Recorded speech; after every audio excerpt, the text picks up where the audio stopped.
What if I told you a car built nearly 60 years ago still makes modern cars look boring? This is the Ford Mustang 1967, a machine so iconic.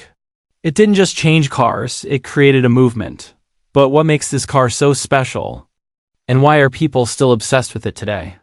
Stay with me, because by the end of this video, you might understand why this legend refuses to die. Back in the 1960s, everything was changing.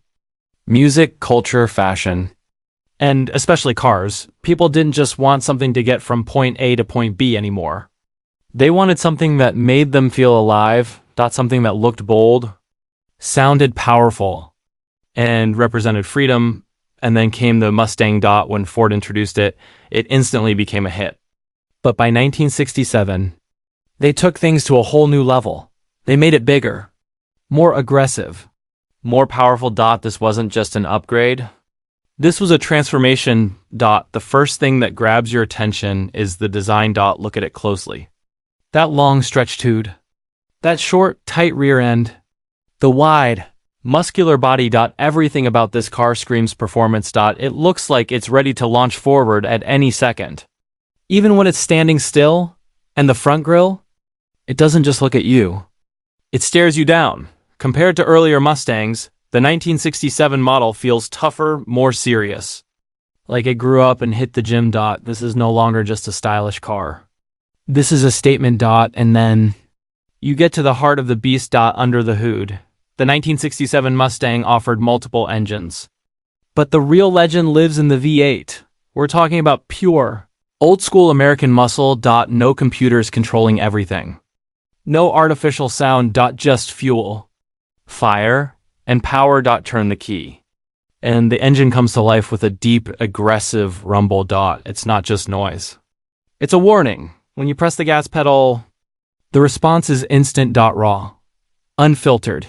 You don't just drive this car, you feel it in your chest, in your hands, in your entire body. Modern cars are fast, yes, but they're also quiet, controlled, almost too perfect. This is chaos, in the best way possible.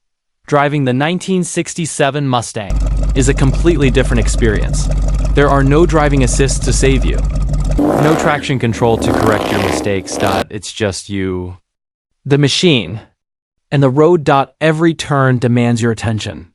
Every acceleration demands respect. And that's what makes it special. It forces you to be present. It reminds you what driving actually feels like. Step inside, and the story continues.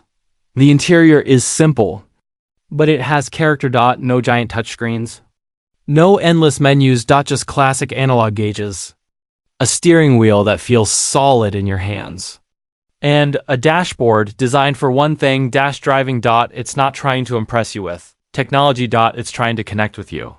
And somehow, it works. But let's be real for a moment. Owning a car like this isn't easy. Fuel economy, you'll feel it at the pump. Maintenance, you need time, effort, and sometimes patience, safety. Let's just say, it's nothing like today's cars. But here's the truth. None of that matters to the people who love this car. Because you don't buy a 1967 Mustang for convenience. You buy it for the feeling, for the sound, for the presence, for the history. This car represents something bigger than itself. It represents a time when driving was raw, when cars had personality, when every machine had a soul. And maybe that's why, even today, people still stop and stare when it passes by. It doesn't matter how many electric cars we build, or how advanced technology becomes. There's something about this machine that just can't be replaced. Because the 1967 Mustang isn't just a car. It's an emotion. It's freedom. It's rebellion. It's power. And once you experience it, you never forget it. So now I'll ask you, in a world full of silent, modern cars, would you choose comfort? Or would you choose a legend?